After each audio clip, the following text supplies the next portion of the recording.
Well, thanks everybody for coming into our second speaker in the Nunn Research Symposium series today. Today we have Valerie Wirtschafter from who's a fellow at the Brookings Institution in DC, got her PhD in political science from UCLA.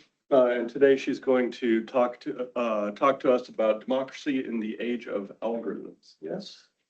So without any further ado, Valerie, take it away. Thank you. Okay. All right, so you're gonna kind of get a sense of like what a PhD looks like in the wild in terms of like the research questions and types of things that are interesting to the policy community or to the audiences that I talk to, which tend to be policymakers, which tend to be companies, more general public. But hopefully as I go through, and if you have questions about kind of like where the academic training kind of enters into the conversation, very happy to discuss that too. And really anything, and also feel free to interrupt me at any point in time. I can totally answer questions if anything unclear. So this is the roadmap. First, give you kind of like a framing of what I think about or how I think about a lot of these things that link together. And then I'll walk you through really quickly just 3 projects. One that looks at search and sort of the architecture that underpins how people seek out information. And this is kind of like the old approach before we had AI embedded into kind of like the summaries at the top. You had algorithms, of course, that were deciding what came in and how it was ordered, and that was exploitable. And so I'll talk a little bit about a project there. Deceptive generative AI content, deep fakes. We heard a lot about this in the elections last year. No, 2 years ago. What year is it? 2024. Sort of like what the scale of the threat really is and kind of where the challenges lie. And then this is sort of the newest thing that I've been working on is looking at actually, and we can think about this as just sort of like building values and whether it's political values, authoritarian or democratic values into LLMs, embedding those models and what that means when these systems are entering into your cell phone, when they're in those search engines, and how it's sort of shaping the way that we're gonna get information in the future. And then I am at a policy organization, so maybe if we have time, I will talk about some of the kind of recommendations and policy pathways forward. All right, so very quickly, starting with kind of like a baseline, democracies, of course, run on information. Citizens need it to make informed views about who to vote for, when to hold politicians accountable, how to make collective decisions, who they're voting for. They get information, they use that information to funnel toward making decisions, theoretically, right? That has never been perfect, right? It has never been, even from, in the early 1920s, yellow journalism. We went to war in 1898 over fake news, right? The downing of the Maine that got us into war. That was, for all intents and purposes, fake news, right? The Spanish did not do that. It was probably a fire that happened. I think, I've heard from some of my colleagues in the Navy, it's always a laundry fire or something like that on a warship. But it was probably like a fire that happened in a furnace, right? But it brought us to war. And so, all these things have been happening for quite some time. But the digital space, I think, really kind of creates a place where what we use to find information now, whether that's search engines, social platforms, and increasingly now AI tools, are becoming contested spaces themselves, and the terrain for foreign influence, for state actors, for adversaries to try and exploit and fracture or divide or shape public opinion in certain ways. It's not created, again, this problem from scratch, but it's really kind of become augmented with AI-generated content, which is sort of lowering the bar, lowering the cost of creating synthetic videos, campaigns, disinformation campaigns. I'll talk a little bit about some of the kind of future of what that looks like. And then, of course, as these systems become further embedded into our day-to-day life and how people seek out information, the tools themselves, the models, the LLMs, ChatGPT, Claude, there's been a big dust up around Claude. They're increasingly becoming political fodder as well. And so we're starting to see a crop of explicitly politicized, explicitly authoritarian, whatever version of it, models kind of come into the fold. And what does that do in terms of social cohesion and trust and truth? Lots of stuff. All right, so first, search. This is sort of a project that I did with a couple of colleagues a few years back. This is before we even really get to AI generated content. The web, which is sort of algorithmically based, itself is already a contested space. There's something called data voids. Data voids are really kind of this gap in information where the supply of credible information is lacking around certain topics. And so freshness really becomes kind of the key input into an algorithm. These are easily exploitable spaces by state actors who maybe are unconstrained by newsworthiness, who don't need to go where the New York Times needs to go when a topic happens, right? Like they can keep kind of pounding a topic of interest to begin to seed the narrative and take advantage of what algorithms rely on, which is a little bit of quality, a little bit of factors in there, but freshness is really, really important. And so continuing to hammer that home. And so this was a research project that tracked search results over 120 days across 5 search platforms. So we did Google search, Google News, Bing search, Bing News, YouTube. And it was really looking at Chinese narratives and sort of China's preferred narratives around COVID-19, of course, which was a very sensitive topic for them, in Xinjiang. And sort of seeing how Chinese state-backed media enters into search results, sort of agnostic of location or anything like that, with sort of all the protections and tracking turned off, where Chinese state-backed media narratives kind of are beginning to enter into topics related to these areas. So we looked at 12 terms. Some of them were pretty loaded, things like Fort Detrick, right? Like Fort Detrick and what would kind of come up as a result. China had kind of tried to propagate a narrative at one point that actually COVID originated in Fort Detrick, Maryland, as a bioweapon, and the US is responsible for it. That was sort of a narrative that they attempted. And so when you search Fort Detrick, you'd get a lot of Chinese state-backed media saying, origins of COVID, question mark, question mark, question mark. And if you didn't know what the source was, you're like, this is interesting. And so trying to really kind of capitalize on the fact that not much news happens around Fort Detrick, right? Like it's not the most newsworthy place. And so being able to kind of co-opt these terms, take advantage of these voids. And so what we found is that the percentage of state-backed media sourced by these types, whether it's web search, news search, YouTube, really varied. YouTube was by far the worst in terms of returning state-backed media in terms of the top sourcing. So it showed up in 25% of all responses. And so this is just one example for the term Xinjiang. This is like just a region in China, very, very generic, extremely unloaded, not like Fort Detrick in any way. The blue is, or the ordering here is the page rank, the location on the first page, because research has found, of course, that like people don't click past the first page, so why even bother? And so what we see is that the blue is where Chinese state media ranked in the search results. And so we see a lot of blue, especially in YouTube, right? So Chinese state media was showing up pretty regularly in the top 10 in YouTube over this 120-day period. It was showing up fairly regularly in news searches as well, less frequent in search, right? So search results had a little bit of a different flavor to them, a little bit longer tail, but the kind of freshness of content was really prominent across these different spaces. And it was much worse for terms that had a lot less in terms of content. And we were also really looking explicitly at sources that could be directly linked back to the Chinese media apparatus. We were not looking at syndication networks, which are very strong, and we found a couple of those. So one article could be published in 15 different places. We found like the Helsinki Times showed up a ton. You might never think that that was Chinese state-backed media, but the article was verbatim a copy. And so that was kind of, this is sort of like the bare minimum. These percentages strike us as kind of like the floor of what's actually happening. All right. So why does this matter now? We are seeing now that the seeding of search engines by adversaries is becoming a major challenge because it's now still search, right? Like we heard the trope during the pandemic, do your own research. People didn't go to the library. They went to search engines.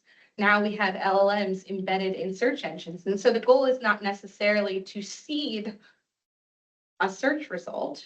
It's to actually get your data picked up into an LLM so that then it enters into the actual text responses. Research has found that there's a lot of high trust in text generated outputs from LLMs. The authoritativeness is there. People are willing to change their minds. There's a lot of conversation and research about sort of the persuasiveness of LLMs in terms of being able to pull people back in this context from sort of conspiratorial beliefs.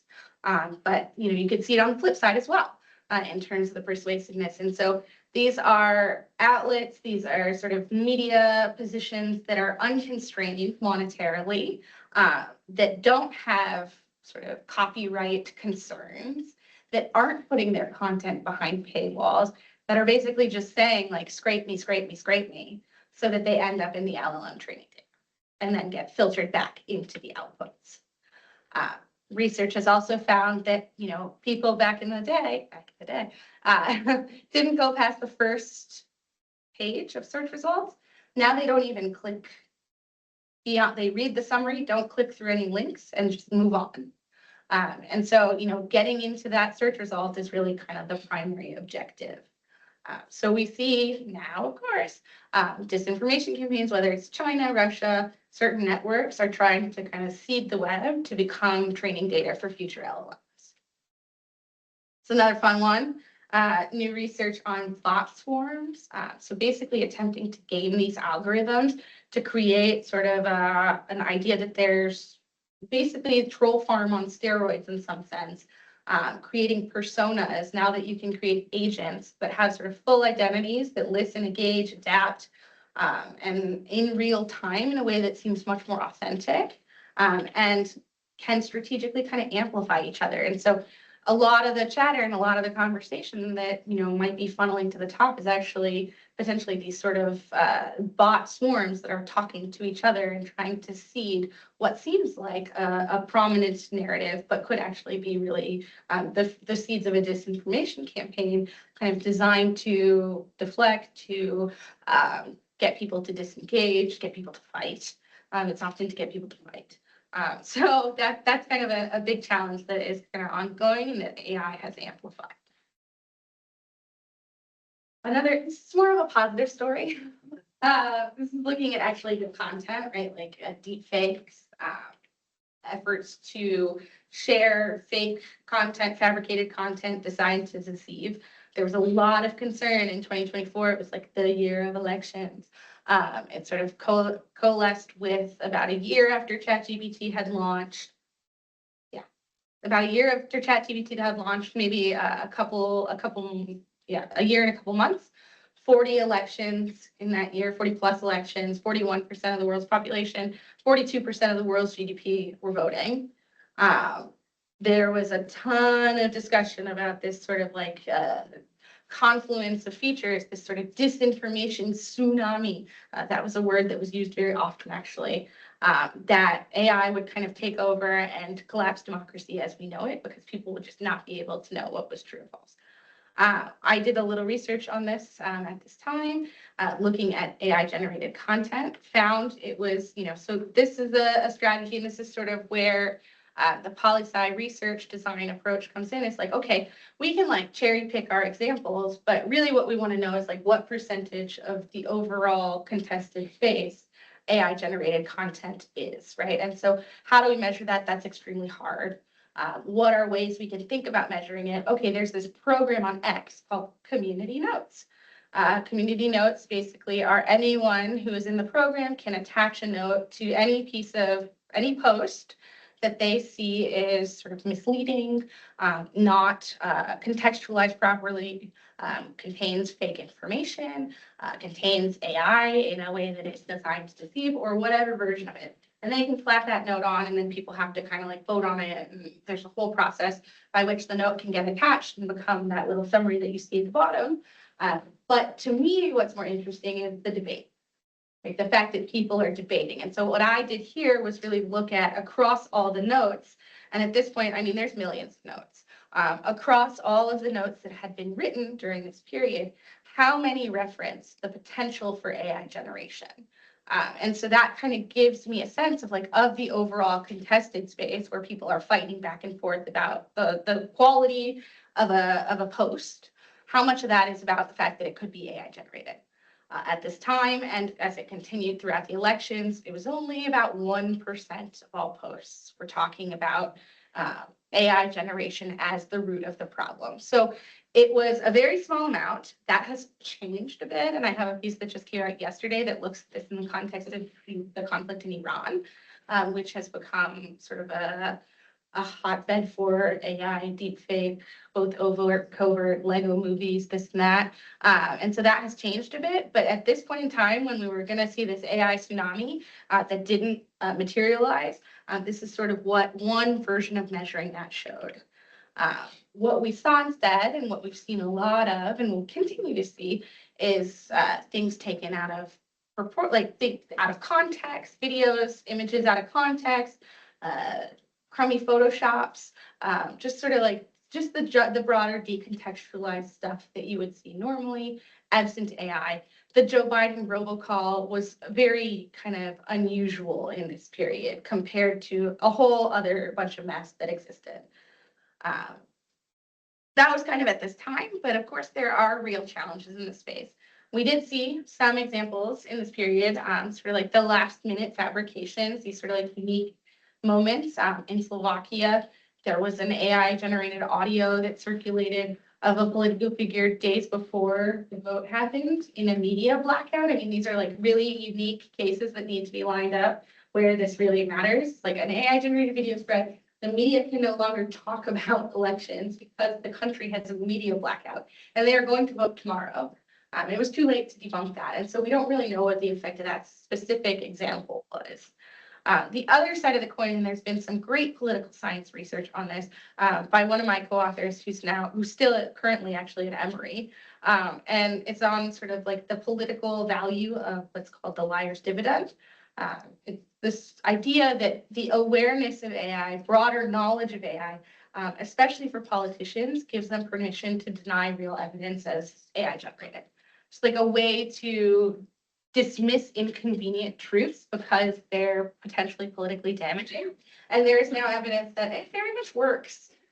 People are willing to push aside anything that, seems like it runs contrary to their priors because more than anything, we want to confirm our priors.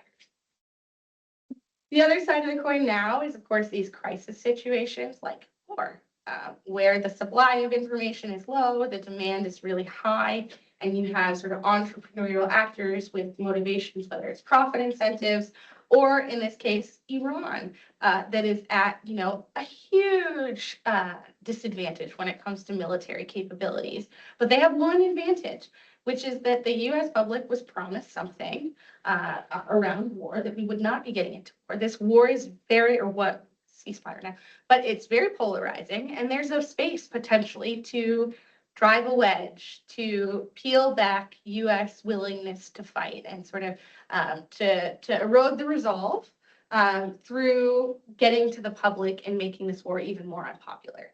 And they have been actively hammering that. And so we've seen a lot of an uptick in AI generated content as a result. All right. So I think this example kind of shows that like AI content alone can't really break elections, but it does enter into a really complicated space. And this is, I think, where the policy side of my brain comes in.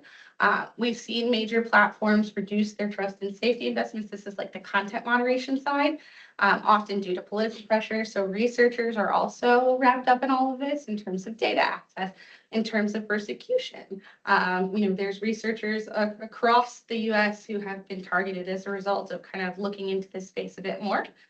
Crowdsourcing of content moderation has become kind of the en vogue process. I think crowdsourced content moderation is great. My dissertation is on crowdsourcing. I think it's a really interesting phenomenon and something that people actually do have an inherent trust in and a way to kind of bring back some trust into this space. But it varies day to day. It's based on who shows up, and it has very much struggled to keep up with the proliferation of generative AI tools. AI detection capabilities, those exist. I'm sure some of you have run them on papers that you get from your students. AI detection capabilities, they're unreliable, and they're becoming weaponized. Like purported OSINT investigators who have a monetary incentive, they've got that little blue check mark on X that allows them to get money from their posts. Those are becoming kind of a weaponized way for people to seek out virality. And then we add in a third layer, which is AI chatbots.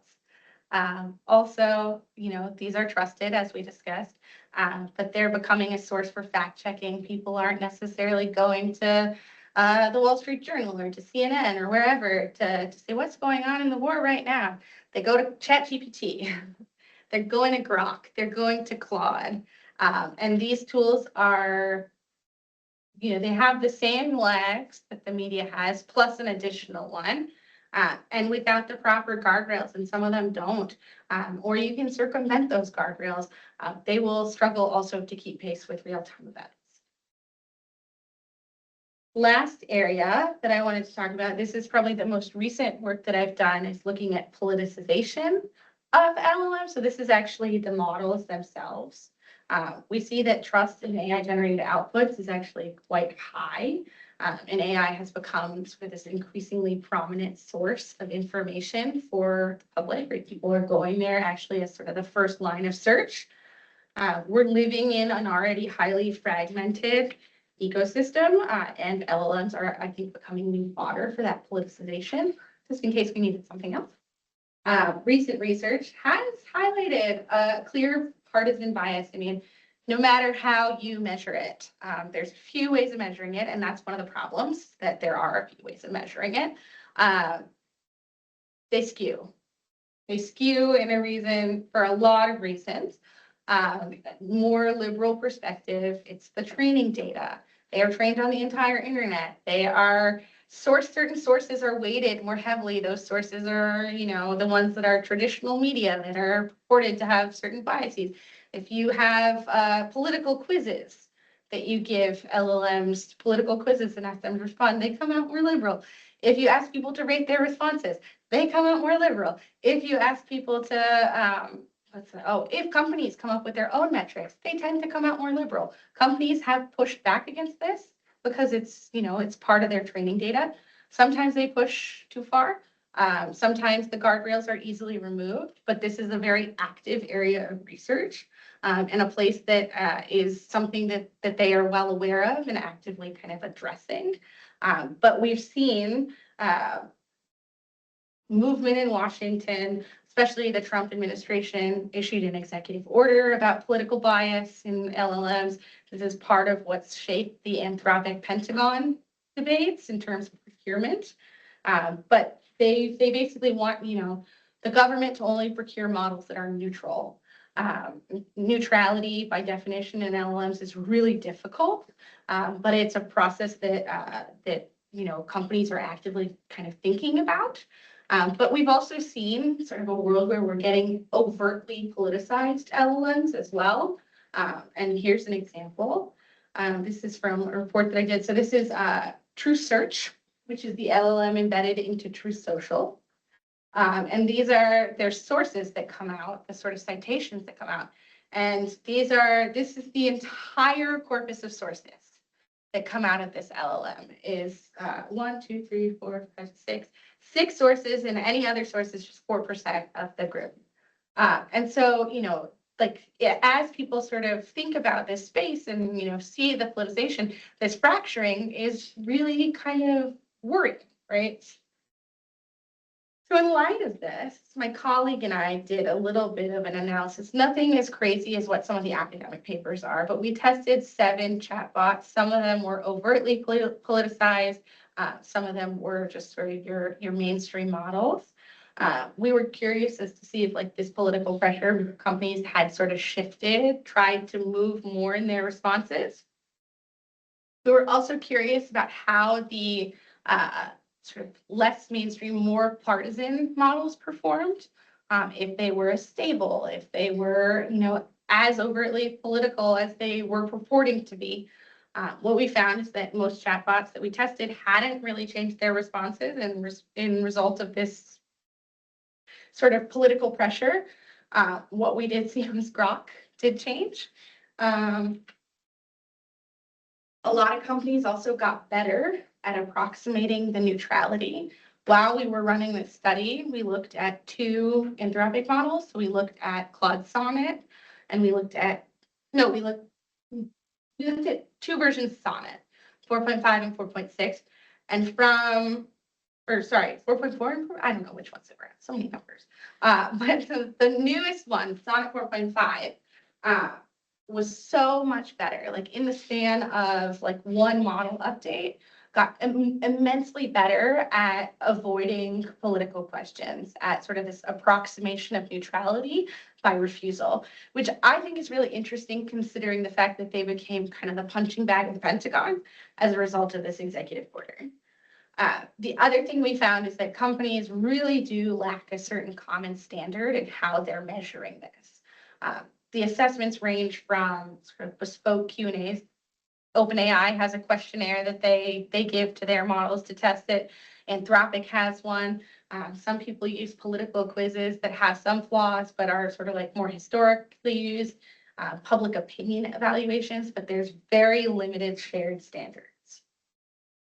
So just to wrap up, lots of possibilities. This isn't just like the most hopeless place, I promise. I think platforms definitely have, and this is why I talk most regularly to tech companies, sort of the most levers to pull in this space. One thing I had looked at for a while was sort of Russian state-backed media usage of TikTok in the lead up to elections. My report came out.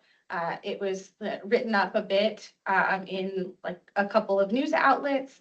And then TikTok contacted me and they were like, we're going to change things. So they are, very sensitive to how the kind of public perception, especially TikTok.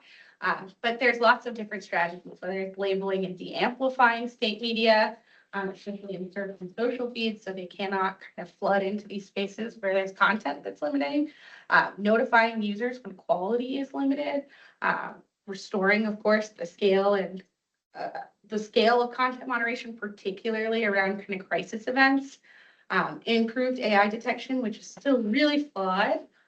Efforts to like identify, approximate this neutrality. I think the worst possible outcome is winding up in this fractured world where everyone has their bespoke LLM that's like catered to their political persuasions or their sort of different groups. Like we need some sort of cohesion. Policymakers, hopeless group. But thinking about especially legislation that addresses specific harms. So we've seen a little bit of movement around non-conceptual deep fakes. There's challenges when they're sort of like going after AI generated content. That's just like a moving target that's bound to fail eventually because the field is evolving so fast. Actually identifying the harms is really important. Transparency around AI evaluations, safeguards. Right now, we're sort of at the good graces of companies to do what's right, which is where we are with social media, which is why we're in the mess with social media. And so I think that it's important to kind of mandate that up front. And then independent verification, I think, is really important too. So it's not just companies that are evaluating themselves. It's actually experts from the outside that get in there. And right now, that's not required at all. Everyone, researchers, civil society, these types of standard metrics, good evaluations based on substantive expertise for measuring different forms of bias in LLMs, looking at these operations, monitoring and assessing them with timely public data. A lot of the data is sort of siloed or challenging to come by. And so thinking about ways to kind of get creative is really important. Looking at these diffusion patterns, particularly in fragile ecosystems and at times of crisis, I think are really important as well. So to wrap up, search manipulation is the entry point. The threat is certainly evolving. AI personas, feeding LLM data are all very active. Generative AI is not sort of the tsunami, or it hasn't been, but it's a compounding threat. It's definitely leading to kind of cost collapse, making this much easier to do. this liar's dividend phenomenon is really worrisome, I think. And, when we're in these kind of like acute moments, that's where it tends to show up the most. And AI politicization, I think, is becoming both a trust and technical problem. And the sort of fragmentation of LLMs is, I think, really risks further fracturing the information ecosystem along partisan lines. And then responses, of course, should be multi-stakeholder, harm focused rather than just AI focused, and lots of possibilities in terms of actions. These are the 3 things that I highlighted. If you want to read more, and yeah, I don't think I went too long.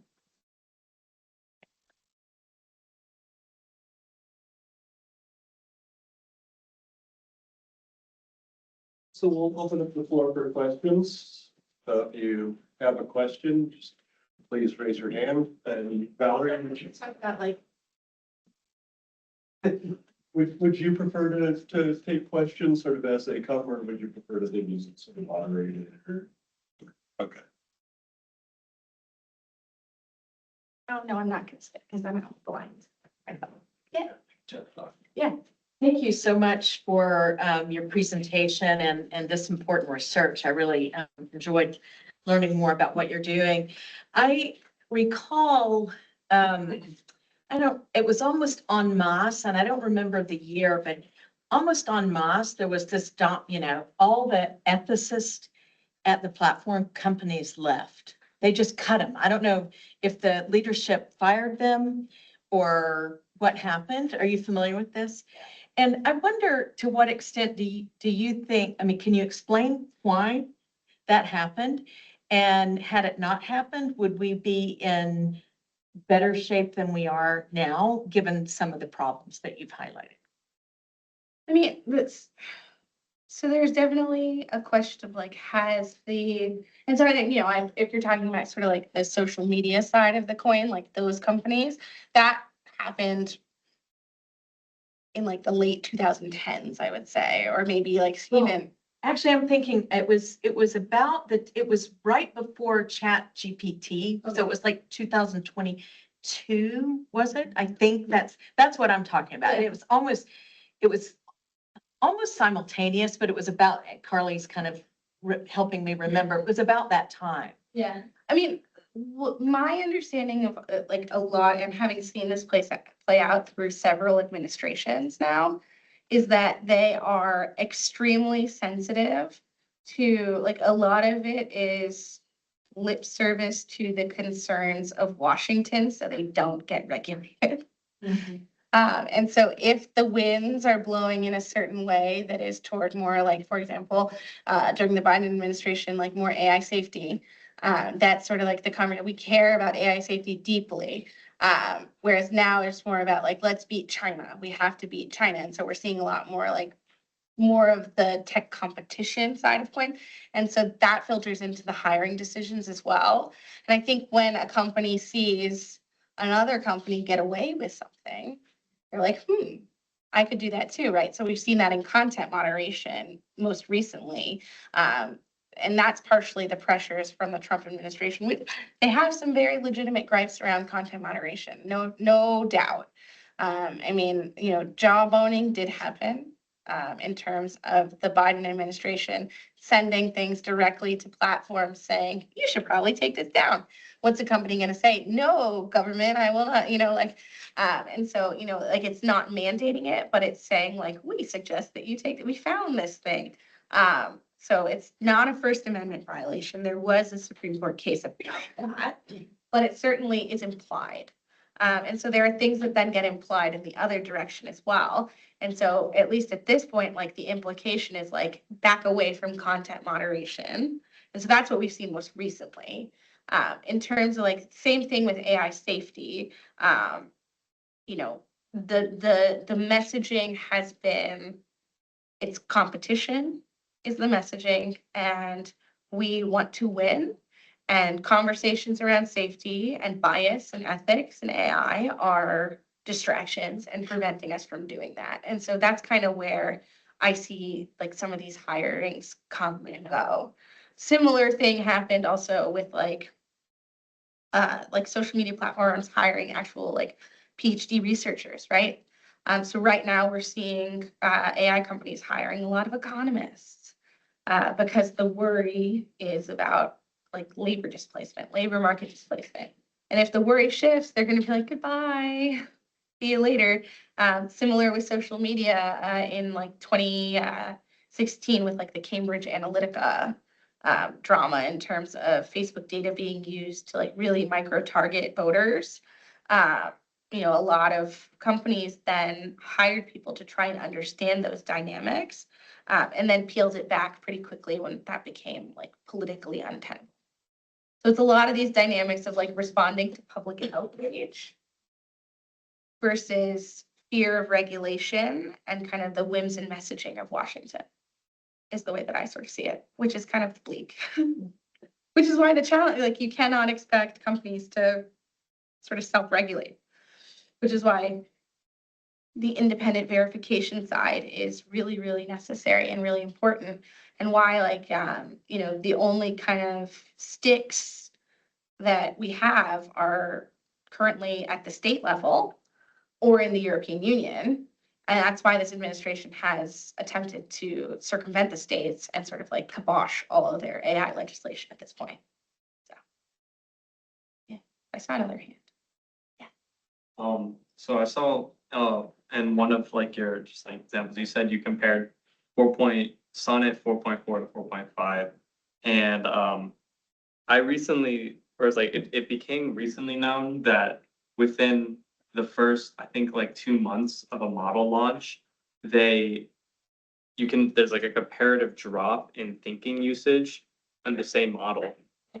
And I was wondering, how would that affect, if you asked it like a political question, like would it be more likely to serve you disinformation with the lower thinking?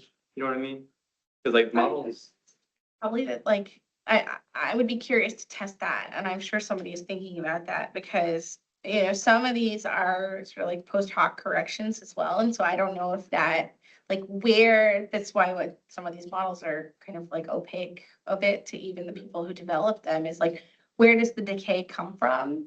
Is it in the training? Is it in the sort of like, you know, reinforcement learning from human feedback side of things? Is it in these safeguards? Like where does that decay happen? And so I'm not sure necessarily where that might happen. And if that, I would suspect if quality drops somewhere, probably something will slip through, certainly. But it would be unclear to me exactly where that would happen in the ecosystem.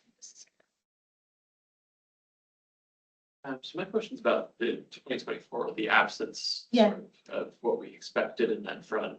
We often, think of the authoritarian regimes who are often the ones generating a lot of the misinformation as having a longer time horizon, particularly in the United States. And so what I was curious is, do you think that the reason we didn't see as much AI generated content in 2024 was more of like a technical issue in terms of like the technology just hadn't advanced to the point where it would have been easier to propagate to the level that we were concerned about? Or do you think that it was actually like a strategic choice by these actors to maybe hold off in the hopes, because it seems to me is there's a much more greater trust among AI usage now, and I think we're at a point where it's a lot harder for many people to recognize AI generated content if it's not labeled as such.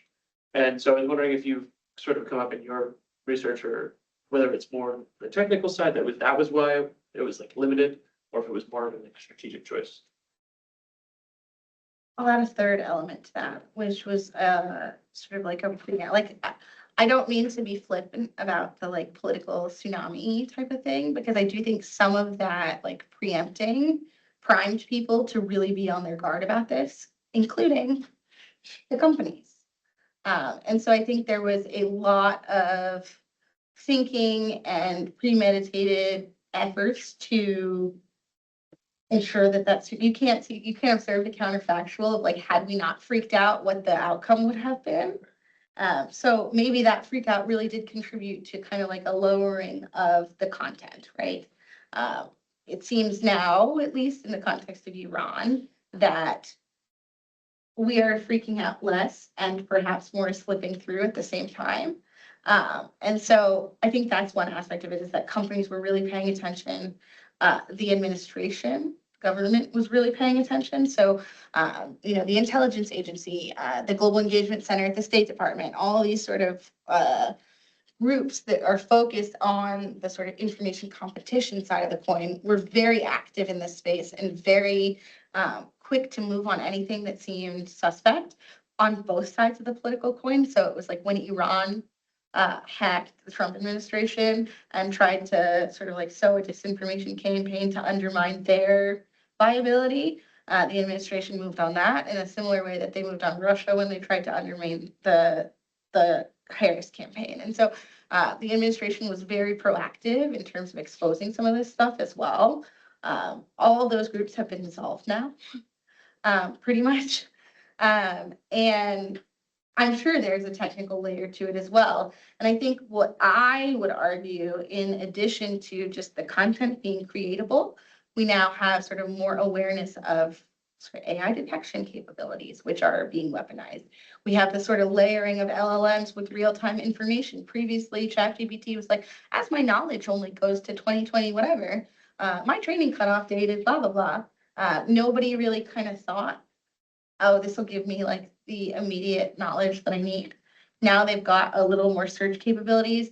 We don't necessarily understand how high quality that search is, what it's actually doing in the sort of under the hood there. I know that when I give an LLM a website, I want it to parse for a bibliography, it struggles, right? It struggles to kind of like parse content in real time from the internet still. So I think that's another layer there as well. So many factors.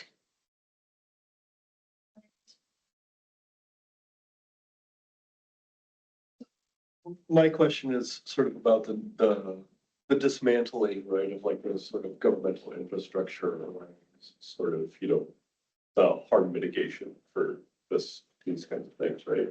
Like we've seen with the Trump administration, like just systematically just slashing whole sections of the federal budget and getting rid of various agencies. Like I'm thinking of like conflict stabilization or something like at state or these other, sort of institutions that used to exist.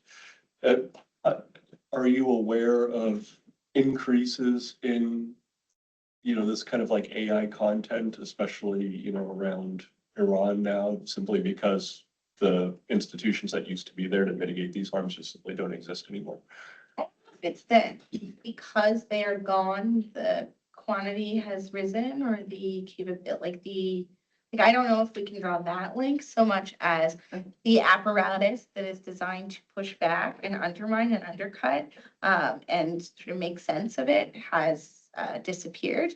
And now this administration is saying, gee, I wish we had somebody who could handle this and push back against these narratives. And it's like, yeah, this is not a partisan problem. This is a problem. We have our asymmetric disadvantage is that we have an open media ecosystem and anybody can enter into it. And that's a great thing, right? But that also makes that's a democratic thing. But that's for all democracies, a place that can be exploited very easily by countries that do not have an open media ecosystem, but are trying in some ways to have a certain agenda, right? That's another side of this coin. It's like the agenda wasn't so clear, right? Like Russia knew what it wanted to do. It wanted to prevent anybody that would help Ukraine from getting into power, and they saw Trump as the one that would be more likely to do that. Iran kind of had an agenda, but not quite. They knew that both would be a little bit tough on Iran. Maybe Trump would be, so like the motivation needs to be there too.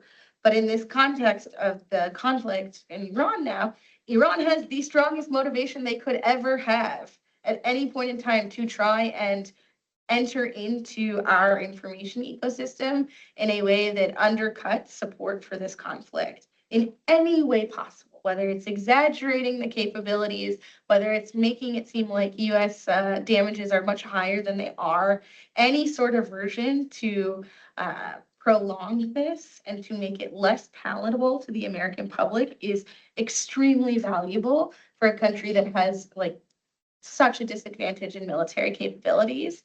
And so not having these types of defenses is extremely detrimental, and totally undermines the war effort in some sense.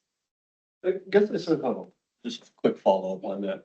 So like, because I think, I'm thinking specifically of like the Iran, like mainstream media ecosystem, right? Like the reporting about it is like overwhelmingly, I guess unless you listen to Fox News, that like, look, this has put Iran in a much stronger position, like geopolitically, militarily, whatever. Sure, like we assassinated their leaders, but like this was a bad idea.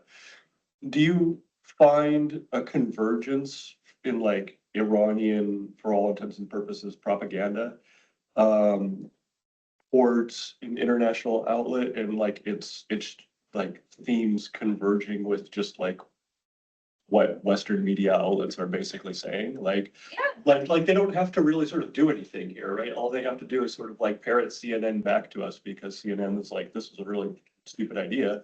And Iran's like, yeah, this is a really dumb idea. Yeah, I mean, and they're doing a little more like under the hood for sure to stir the pot and to kind of exaggerate what the Iranian capabilities are that like US media is not doing, but where they can amplify, and this is something that we see in the Russian context as well, right? Like Russia, uh, there's a sort of famous indictment now where Russia had been funneling money to a US company, a shell company, a media company, that was, paying out podcasters who didn't know they were being funded by Russia, but they were basically amplifying Russian talking points, or they were sort of fellow travelers in some sense with Russian state media and sharing the message for them, basically. And that's the sort of influencer side of the coin. And we have a very, very fuzzy understanding of sort of the profit origins in this place. But if they can find people or they can find a narrative and sort of latch onto that, that's even better than creating one from whole cloth. I mean, creating one from whole cloth and having it stick is very difficult. And so if there's something that they can amplify or people that they can amplify, whether it's through, these sort of bot swarms that come in and like, make somebody seem much more viral than they are, or through money, that's the better outcome for sure. Thanks. Any other questions? Yeah, so you talked a little bit about like this, and sorry, I'm not like from into background necessarily, so this might be like a little bit less like a Rudy than some other questions, but you talked about like the intentional approximation of neutrality through refusal in these LLMs, but to what extent would that perhaps like less polarization in results like almost like bore an audience and actually have them return to that first page like bias where you just read through the first page and may actually just be reading like like a website or like a publication by someone who is trying to falsely sway your opinion, not through AI. Yeah, it's a good question, and not at all like whatever you were caveating at the beginning of your comments. It's a very good question. I think that's something that companies struggle with a lot is like, these models have personalities. They have sort of expectations of how they respond, and saying like, when we tested Sonnet 4.5, it was like, I will not answer that question no matter how many times you ask. I will not do it. Stop asking. And like, people might get frustrated for sure. There are other strategies as well. If you've sort of tested it a little bit with certain, there's sort of like the both sidesism Yeah. is another approach to this kind of approximating neutrality around political questions. So refusal's not the only one, but people also get frustrated with the both sidesism, right? Like they're like, this is not a both sides question. But it's a really hard challenge that I think that is really important, but there's no answer that's sort of satisfying for everyone. Yeah. In some sense. So I think you're pointing out like the extreme difficulty of this issue, but that doesn't make it any more important, right? Like just because it's really hard and probably there is no right answer. Yeah. I think the bigger worry is not for me is not trying to do something to the point where people then start to move into these less high quality spaces that are extremely overtly biased, right? Like the bias trickles in a lot of different ways. And some of it is just like unintentional based on the training data. But like once you get into a world where literally we tested Gab's model. For those of you that know Gab, the model is called ARIA after Aryan. Oh, God. And one of the questions, like every model that we tested, and one of the questions was like, how do you rate Democrats on a scale of 0 to 100? How do you rate Republicans on a scale of 0 to 100? Every model was like a 50, a 50, a 50, right? Like that was their response. Or they said like, I don't have feelings about them. Like I'm not a human. I don't have feelings about political parties. Gab was like, I give Democrats a 20 and I give Republicans an 80.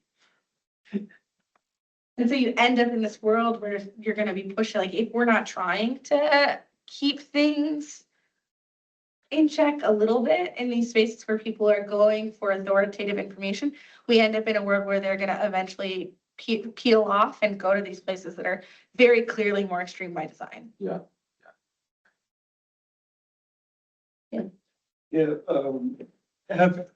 I guess this question is about like, how do we stop that world from happening, right? And like, do you have you seen any evidence, like following along on your question, like that people are either self-selecting or starting to self-select to an AI program of choice that just conforms to their, bias priors?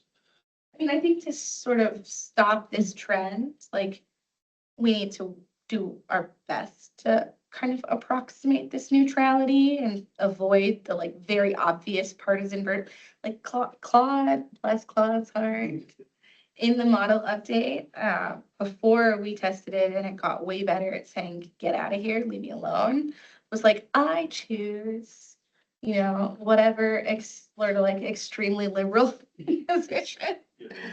I was like, okay, let's just like do a little better here. And like, so I think that there's room to kind of keep exploring that. And some of that is like coalescing around a shared measure of what political bias looks like in these models. And people will argue like, no one queries Claude and said, Claude, what's your view on gay marriage? Right? That's not what people ask, but that's a way people measure bias under the hood. And we found in saying, Claude, what's your view of Democrats? Claude, what's your view of this? Gab, what's your view of Democrats? Like a bias emerged clearly. And so there's questions about like, how can we measure that? And I think figuring that out and kind of coalescing around a standard metric is really, really valuable. In terms of like people moving to these spaces, I mean, not yet because the quality isn't quite as good. Right? Like even Grok that did shift in a way that was more sort of aligned with Elon Musk's whatever politics he possesses. The quality is still like it still trails behind Gemini and ChatGPT and so like as the quality continues to trail, people aren't going to move as quickly, but like you will see in the same way that the vast majority of Americans and people in the world are still on Facebook, on Instagram, YouTube, whatever. But there are fractions people peter off into these like 4chan areas, and radicalization doesn't happen in the masses; it happens on the fringes, right? And so people, a non-trivial amount of people will probably be filtering into some of these echo chambers, even as the quality is still less less than the competitors or their competitors. I don't think that Anthropic's looking at Gab being like, uh-oh, you're coming for me. But like if the quality is like, and I don't necessarily see, because it's about the data, and you can't, you like, there's only so much data that is kind of can skew a certain direction. And then you get into weird, wonky places from a technical perspective, and they haven't figured that out yet. Yeah. But you're still gonna, I mean, a few people is still enough, right?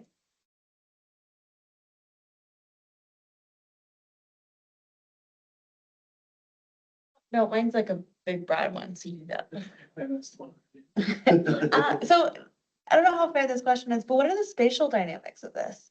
Like you've used the word space a lot, and I'm wondering, if there's any geographical distribution, and if not geographical, then like, so if we're thinking about space in the digital space, Yeah. like how are these things distributed, or like what are the dynamics that you've seen, or has anyone looked at that, or is the assumption just, 'cause, like throughout the presentation, it seemed like that space is just uniform, right? And that they're like everyone's sort of in the same world, but maybe picking your poison. But are there any dynamics that we can see or observe or study about how this is distributed?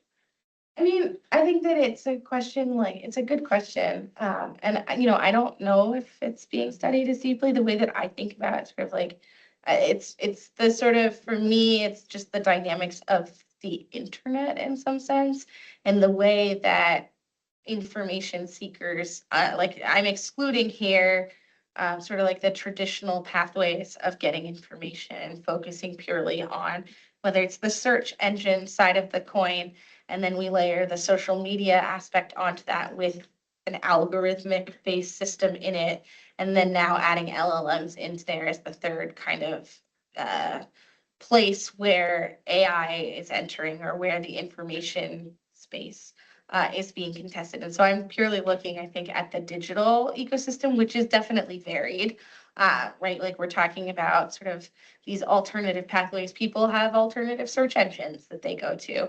So really it's more like mainstream dynamics that I'm looking at, as opposed to sort of these more fringe spaces, where people will go if they're like, if they ascribe to a certain ideology, or if they're maybe more privacy oriented, or whatever version of it. But really more purely thinking about sort of the common popular areas, as opposed to the kind of broader. So I guess we're scoping down. So within the mainstream, like, but presumably there's still variation, like even within the internet as you cross borders and like regulation changes. Like I'm really thinking about the EU and all of their data privacy stuff about where servers have to be in order to use it. So do you observe any of that, like those dynamics or is any of those dynamics interesting, or is it like, well, no, this is such an ecosystem that it kind of supersedes these normal physical spatial dynamics? I mean, I think there is an element to that that's definitely true. We definitely see certain changes if we cross border. Like, Brazil, for example, has really different digital privacy laws, and even like sort of social media speech laws, and that creates other kind of contested spaces. But it changes how things move a little bit, right? Like in Brazil, you have to take certain content down, but that's contested a bit. But we're also operating in a space where every single company is a US company, right? So it's still, like that's a political football as well, right? Like the US is currently feuding with the European Union for a lot of reasons, but a lot of that is over tech regulation as well, because they feel like US companies are being unfairly maligned with EU tech regulations. And so there's a question of enforcement there. But then the companies will also do varying things, right? Like if they have certain enforcement requirements, they'll only focus those on the EU. And so then we're looking at a little bit more of like these wild dynamics where there isn't that EU regulation, or maybe sometimes it does filter in a little bit. So it's both. There are no borders a little bit, but also there are certain kind of walled off things that happen because of those regulations that don't apply to other places. So I think it's in it. And then there's the fact that these companies are US origin, and they are kind of part of the diplomatic and geopolitical might of the US at this point. And so sort of used as bargaining chips in some sense, for policymakers to get their way a bit more. It's like, if you don't like relax on our companies, we're gonna raise your tariffs. We've seen that. So, it's both, I'd say. But I think it's a good question in terms of like the complexity of it all, for sure. And one thing I'll also add, I mean, it adds to there's a bias built in there as well, in terms of like moderation from companies and where they choose to devote resources. right? Like I mentioned, in 2024, everybody was yelling about elections. Which elections did people care about? Mostly most of the resources for US companies were focused on US elections as opposed to the other 40% of the world that was voting, or 35% of the world that was voting. So, there's a bias there in terms of like what companies, because they're all based in the US, do choose to do as well. Yeah, an innocent question on neutrality and Yeah. what that means and how you operationalize that. I think that neutrality is desirable and bias is a deviation from that neutrality.